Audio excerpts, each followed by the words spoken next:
I'm at the point where it's is... like I'm not attracted to you right now. That's a difficult thing to say, but there's probably more to say than just that. Like I'm just not attracted to her?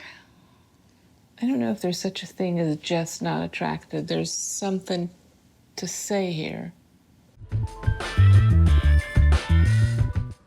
There has been like this sense of entitlement in the past that has been like at the core of our problems.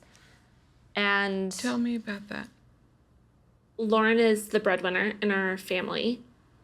In the very beginning, it was like I was her assistant because I didn't have, like, I was figuring my shit out job-wise. It's not like we had a conversation and I'm like, you're my assistant. No, I didn't say that. But that's how you treated me. But since you're not the one making money, then I should be other doing things. You should help. It was expected that, like, I was gonna get up every morning before her and make the coffee and give it to her. And when she came home from work, I was gonna have dinner on the table and, like, I was gonna do all the laundry and, like, I was gonna be there to do everything. I don't think that's totally true. I think there was a bit of, like, I'm trying to help us survive and, like, get this new job and make money, and I needed help. We have struggled with this. I felt to an extent that, yes, if someone's going to sacrifice some time, it makes sense for the person who's not earning close to as much, like not even close to as, like, who's not, in the grand scheme of things, wasn't keeping us afloat even in the slightest. That made sense. Well, there's not, I mean, you didn't invent that paradigm, right? That Right. money equals power and money equals some privilege in the relationship. And it is something that we have talked through, and I have worked on, and it has been very, very, very hard to switch that mindset. In the past, I would say entitlement, yes. Today, I just feel like it kind of comes from a place of, I don't know how to keep up.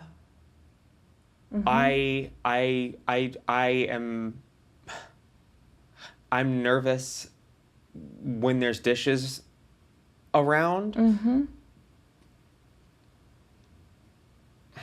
Because you don't want to do them. Can I ask a question? I mean, like, it's not because I don't want to do them. I don't mind doing the dishes. I just don't have that much time that often, and I don't know. And maybe you don't feel like it's your job because you're more of the breadwinner? Ding, ding, ding. If we're working, let me ask you this. If you and I are both working the same amount of hours, whose responsibility is it to clean the house and to make sure shit gets done? Ideally, we should both split it. When does that happen? Can I just ask? I know it's not a PC question to ask, but, and does it matter how much money each person is bringing? I think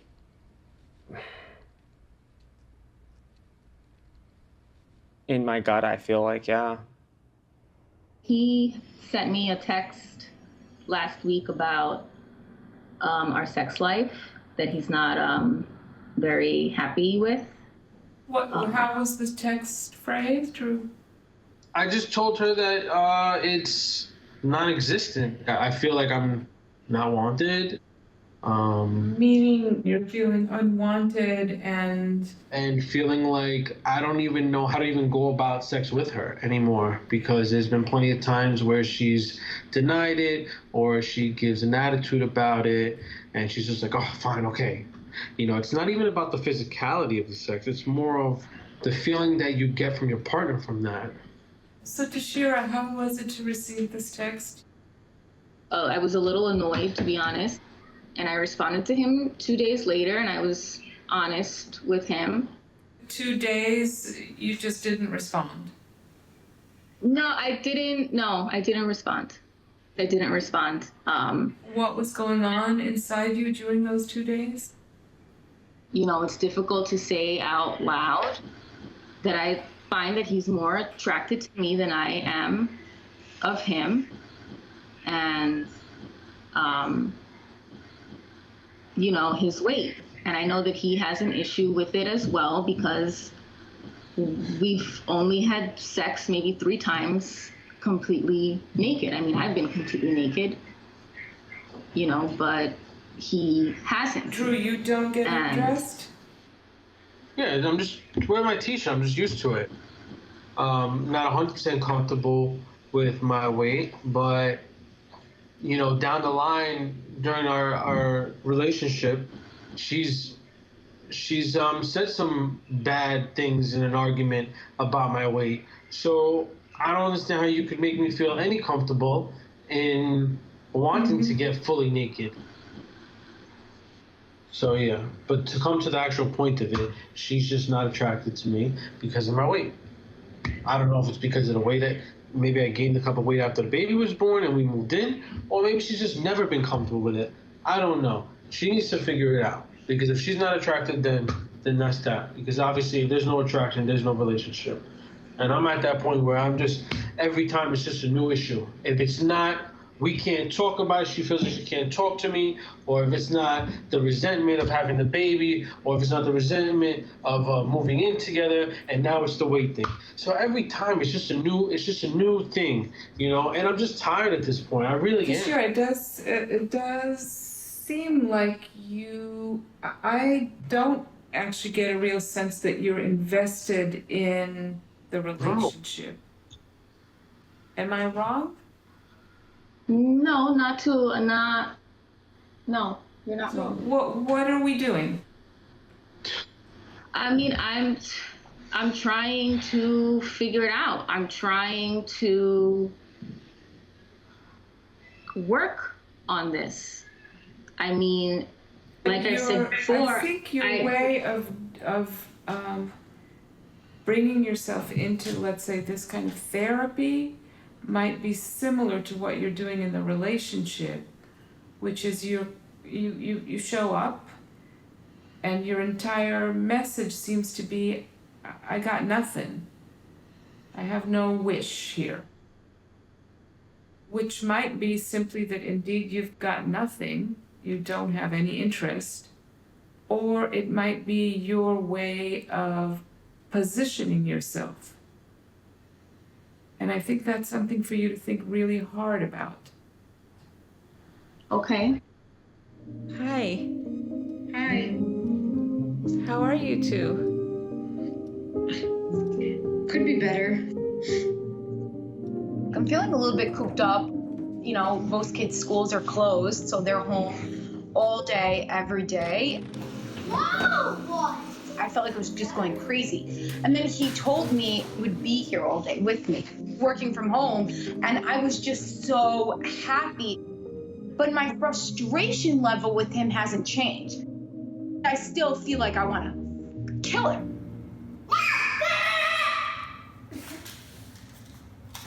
I feel like definitely because he's home, I have more direct contact with him, so I see what he's doing like every day, all day, and he's been spending a lot of time wasting his time.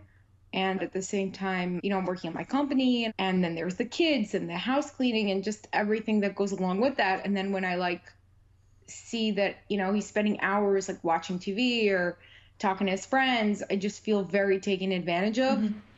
Okay, we'll get back there. I want to hear Michael's perspective on this. She doesn't know what exactly it is I do, and she doesn't know what I'm able to do while I'm doing that.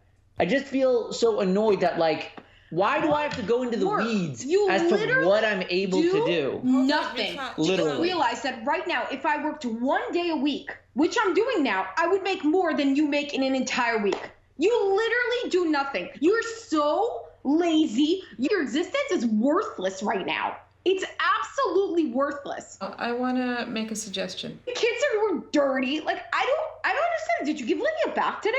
Because he seemed to be wearing the same thing as last night.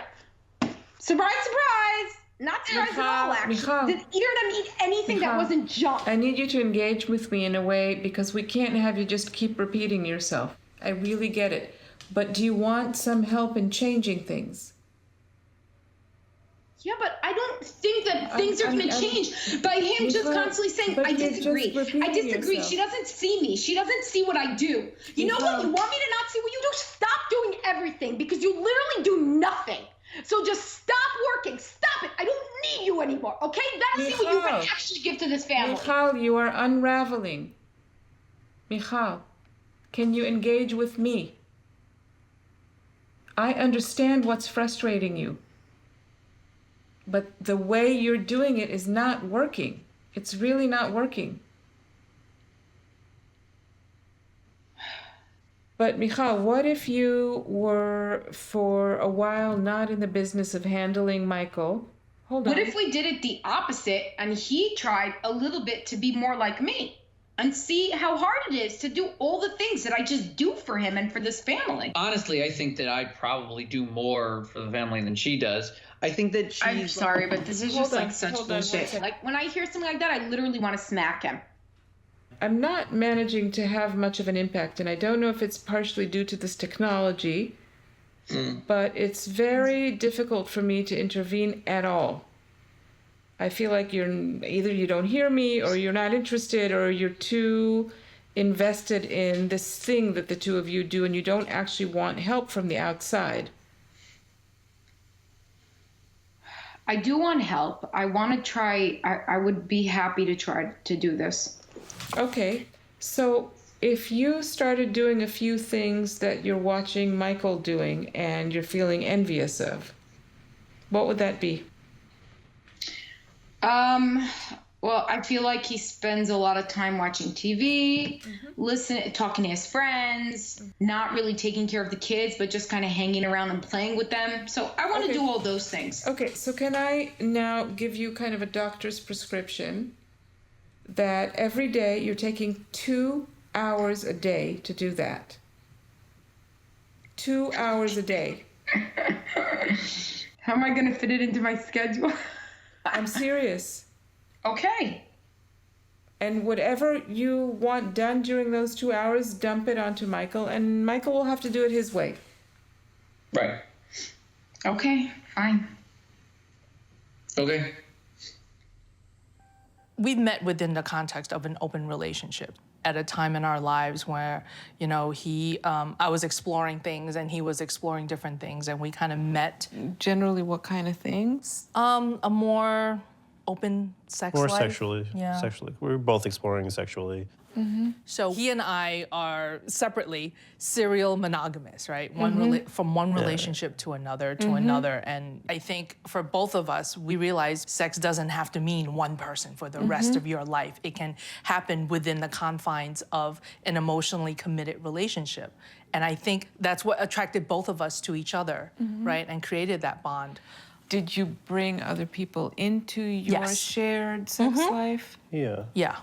And how did that work for the two of you? Yeah, I think at the time, like, I always looked at it as like we were kind of our like exploration buddies, you know, and that's kind of where the relationship flourished from there. And did that stop at some point? So boundaries became a huge issue, and we did. Who wanted what kind of boundaries? I think when we first got together, the boundaries were that we only dated other people together as a couple. And then, you know, just scheduling issues became difficult, whatever. And so she started dating someone on her own. So then, you know, we decided to try that for a while. But then his boundaries were, okay, you can't go on long walks with them, you can't cuddle, you can't do this, Well, that's you can't going do way that. back. Hold on. Meaning you can't do things that I can't do monogamous relationship things with other people. And You can do pure sexual. just pure sex, show up for Got the it. sex, put your clothes on and come home. Got it. And for me, that's not sexy to me. I don't operate, you know, like that. So he had a problem with how I was going to be intimate with someone else. But then when we were looking for other people to date, he was having a hard time because most guys will respond to me. But for guys, it's much more difficult. So sometimes I would help him write the notes to the prospects, right? And it worked. But I think when he started seeing other people, there was that switch that flipped, and all of a sudden, oh, I can do this with them. Oh, I can do that with them. Oh, that's okay. This is okay. So it's a free-for-all now. So he would disappear for 3 to 4 hours, not check in, no text, nothing. And I think at that time, it wasn't so much I was jealous. It was just, hello, we're in a relationship where we have other people. So you need to be more mindful of who your primary is. This is someone who told me I can't do X, Y, and Z, and all of a sudden he's out doing X, Y, and Z. You were upset. Yeah. The deeper issue is really Feeling left out. I feel fucking left out, and that's not what this relationship is about. That's not what. You're smiling because the irony is like she's saying she feels left out. It's always people trying to include her. Like, I love how you don't take any accountability for how you make me feel. It's not about them, okay? What would you want Will to say? What would be a way that he could convey to you that he is taking some responsibility? What would it sound like? I guess I would love it if he says, you know what? You're more important to me than all these other people. Is there a way that you can communicate to her that she is important, that she's actually the most important? I feel like anytime I tell her how I feel about her, she just says, no, you don't. That's not how you feel. Or So part of you feels defeated. yeah. I try to reassure her with words. She either calls it bullshit or says, no, you don't, you know. I try to show her with small actions and things, and she says, that's not enough, or that's not good enough, or... This is what causes me probably the most stress and anxiety in the relationship, is just trying to always figure out how to make her happy and always failing at that. Yeah. And yeah, I feel like I've racked my brain endlessly and have lost countless hours of sleep over it, and just trying to think of things to do and always coming up short. What are you hearing, Ping? Honestly, just a whole lot of whining. Bullshit. Yeah, I think that's why I hear a lot too. Yeah. Because, he makes it seem like I'm this shrew running around. Pay attention to me, pay attention to me. I need this, I need that, and I don't. I don't think I Wait, said that. I'm a little concerned about what's happening right now. Are you thinking for a second about what Will is saying to you, about his experience? Yes. And your response to that is a whole lot of Whining. It's hard to know what to do in my seat with that response. Because if I can't rely on the two of you having some concern for each other, I don't know what we're doing here. But this growing resentment that I have for him it's not from any one incident. It's from all of these incidents where I see him choosing himself, choosing his needs, putting someone else's needs in front of mine. So, you know what? Fuck you. All I hear is whining. I don't fucking care. I am the person that he can come home to, he can get comfortable, sit around and fart and be himself. But he won't do that with other people. He puts on his best self for other people, not for me. But right now, we're at a state where we haven't been intimate for a while. I think it's almost a year now. Yeah. So I just looked at it as, we have 3 options. One is that we just split up, and that's a worst case scenario. Open marriage would be the second route. She doesn't want that. So then the third case would be that we, reconnect, and that's what we're hoping for. Reconnect physically. Physically, everything. Yeah, I think it kind of just like is, rebuild everything, find our way back to each other in a sense. like when we first met, I didn't think it was gonna get to this point. What do you mean? I didn't think that I was gonna marry you. She just thought she was gonna go around I thought I was just gallivanting. gonna be a hoe. That's literally, I thought I was just gonna go out there and just party. And then I ended up meeting her, and I was like, oh, she's great. And she's like, she fits like the ideal type of, you know, this is what a good wife would look like. And then we both finished nursing school, and it got more serious. You know, the next step was to get married, so we got married. The next step after that came the children. And then I hit 40, and I just reflected back, and I was like, oh shit, this is where I'm at. Like, I want to see what else is out there. But she sees a marriage as, or a healthy marriage as, being just monogamous. I think a healthy marriage can be both. But she doesn't feel that way. I just feel like to be intimate with someone, it takes a lot. So for her just to be like, oh, I can be with you, I can be with you, I can be with you, it's like, where's the intimacy? Where's the like real connection? Like, you're just gonna go and basically spread your legs anywhere you can, and that's okay, you know? You're hurt by that. That's why I always say maybe it's me, maybe I'm the issue. Because if you look at our marriage externally, it's great. Like, everybody sees her like she's an angel. Like, she's so motherly. She just engulfs everything and kind of just is able to take care of everyone. But something about it is affecting Us. Yeah. Yeah. desire. Yeah. I'm at the point where it's like, I'm not attracted to you right now. That's a difficult thing to say, but there's probably more to say than just that. Like, I'm just not attracted to her? I don't know if there's such a thing as just not attracted. There's something to say here. I don't know. I feel like I'm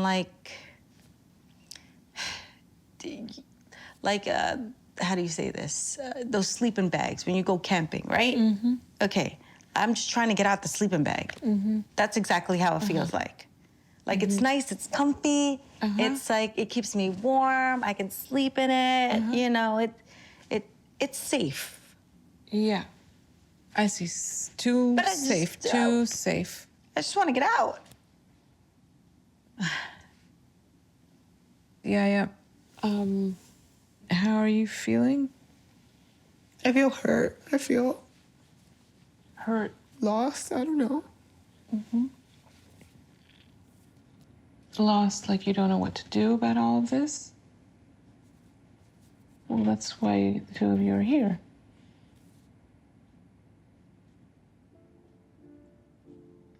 I think we're doing pretty well, pretty good, pretty well. It's weird. I feel like we are in a really good place. I do wonder if being in a really good place is just another way of pushing down, again, like the stuff that we don't want to continue to look at. You know, we've had these really wonderful moments together. We had a lovely date the other night. You know, physically, things have been really very intimate and good. Good. Very good. But with that comes this, I think, a little bit of like, oh, is this too good to be? I think for me, I guess I don't trust or know when I'm gonna feel fully forgiven by you. I don't know when it's all gonna come up again, right? Like, I feel like when we're in a really good place, I wanna get comfortable, but then I'm not sure when all of a sudden everything's gonna be thrown back at me. It seems to me that you are looking for a point that then we move past. I'm not looking for a point. I'm just anticipating that while we're good now, it doesn't mean we're not going to have moments where we're not good. So I'm anticipating that it's going to bring back, I don't trust you, and It might. Right, so that is not, I'm not interested in doing that for the next 50 years. Right. I'm not interested in hearing about all the things that I've done wrong. Like, I am not interested in that being what is brought to the surface every time we are in some sort of a difficult situation. What needs to happen for you to have this not be part of our present anymore?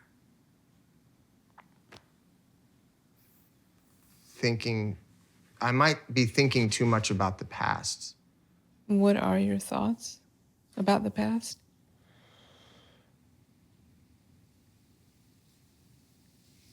Why are you shaking your head? Because it's frustrating, honey. What's frustrating? He won't what? He won't talk about. But he is talking. Well, you just rolled your eyes. But this is typical of us, right? That you're like, I'm ready. Here we go. Let's get on my timeline. I'm ready to move on. I want this healing to happen. What does it take? Let's do it. And I won't have to be responsible for, about the pain that you feel or whatever. That's not it. It's just that I don't like being caught off guard. Right? Like, I don't know. So, but Molly, then my suggestion to you would be to create good conditions for talking or opening up a dialogue. So, I guess something that we could get into is that you have kind of said for a long time that the decisions that you made were about you and they weren't about me. And then the other morning to have you say basically some of your choices were kind of an F you to me, were a way to get me to react or get me to respond. What was your reaction hearing that? I kind of felt included in a weird... Not weird. Fucked up way. Well, it feels fucked up that you're included in my infidelity. That's not weird. Right, but I guess in my mind I felt like that, like the kid is sitting in the window totally by myself. And so that's where I emotionally was like, okay, Molly is not thinking about me. She's doing these things and not thinking about me. And that means she doesn't care about me. And that she will ultimately leave. And that she ultimately could leave, yeah. Yeah, to feel kind of included was a different kind of feeling, which was welcome.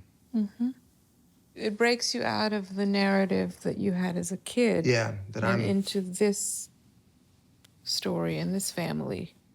Yeah. We just signed a lease on a new apartment together. Yep. Not now. It'll happen in a few months. Yeah. So Excited. And now we're also nervous. Nervous. Very nervous. But can we just backtrack a little bit? So the decision to move back in together, tell me about that. I think that have you been talking about it? Not really, honestly. Not really. But honestly, a lot of it's financially driven. Which actually that's the primary motivating force for me too. Yeah. And that's a little scary that's the motivating force. Yeah. That freaks me out a little bit. I'm thinking a lot about this feeling I've had of independence, right? Of freedom. How do I maintain that now in a shared space? And so I felt good about the unit. I liked it. But I definitely saw in my head separate living spaces. I saw that. What do you mean? A place for me to go at night and sleep and have my night routine. And that's why we kind of argued, we were arguing yesterday, because I really wanted a Murphy bed. I want a bed that I can pull down and it's my bed, right? But it's still one bedroom. It's still not a ton of space. Like, I don't know if I want a Murphy bed taking up a quarter of the one shared living space. And I was kind of envisioning that, like, we sleep in the same bed again. Like, if you don't want to live with me, then why are we getting this one bedroom apartment? Like, well, I do want to live with you, but I don't really see a problem with having a separate bed space. yeah, I don't know.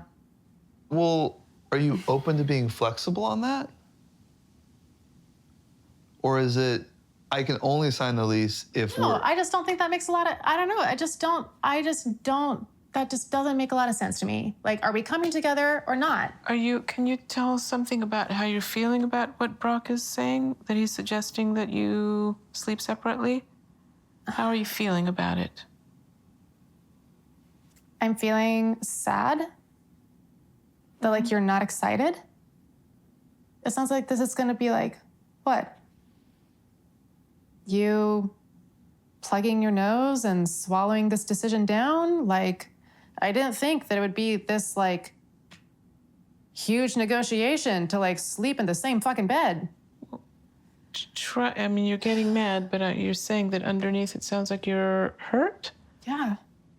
Because you're understanding it as a statement that Brock is... I mean, it definitely feels like a rejection, obviously. A rejection of? Being with me, loving me, wanting to be in partnership with me. I understand that when you interpret something as rejecting, it can make you kind of tight and protective of yourself, but I don't know if that's what's going on. So maybe you can ask openly if that's what it's about. Yeah.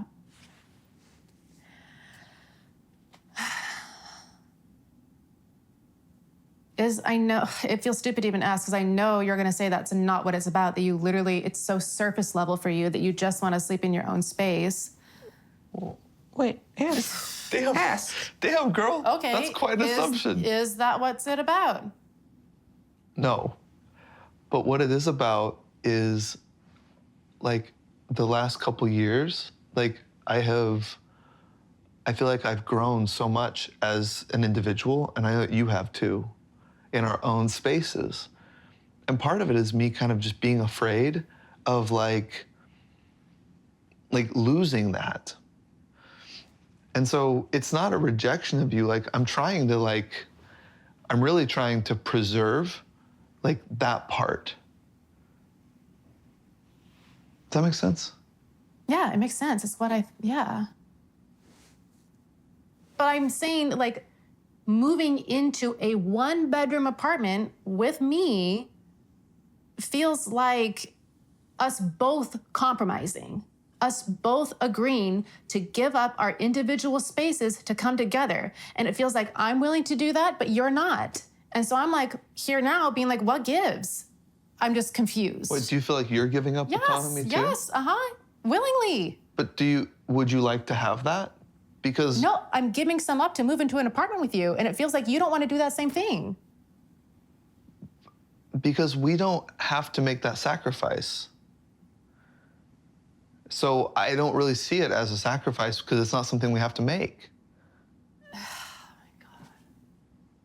God. I've been wanting to connect Josh and my other partner, but like having this nervousness of not doing it right, and like when I bring up things that hasn't gone well, and like feeling all the ways that like I feel like I've let him down and I've let her down. And a situation happened again recently where my other partner had invited Josh to a party and asked me whether she should indirectly invite him or if I should do it. And like, instead of just saying like, Aviva wanted to invite you, I like freak out like internally, and I don't know what to do, and it feels super stressful.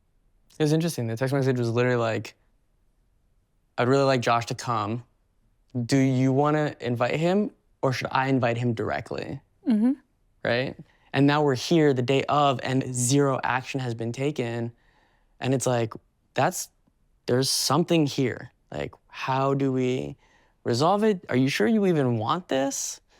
Like, actually, like, I'm not even upset anymore. I'm just like trying to understand, like, what is the block here? And me getting upset, because I've been reflecting on it, I was like, it's definitely not gonna help anymore. Trying not to do that. And how did that go, that conversation? I mean, I think it was a very good conversation, even though it was incredibly like painful and challenging. I really feel like I hit a bottom, actually, maybe like 2 weeks ago or a week ago, whatever, recently. What do you mean a bottom? What was there? What was there? Wow. What was there? I think just a perspective shift. I'm just in this very challenged, very dark place. I'm isolating myself. I'm very much stuck in this cycle of overwhelm. And then I feel like from that point, I was like, oh my God, I don't have plans with anyone at all going forward, period. So like trying to make plans, being like, oh my God, my relationships, I'm doing this in both of them. I feel like I detached from being the main character of my own life. I was just kind of like completely in the flotation of existence. Erin, what are you thinking? I was really proud. I was like, wanted this for so long in terms of like this deeper reflection and pause that Josh is able to create. And then it makes me think, okay, great. A lot of things that I wanted to solve are gonna be like easier to solve.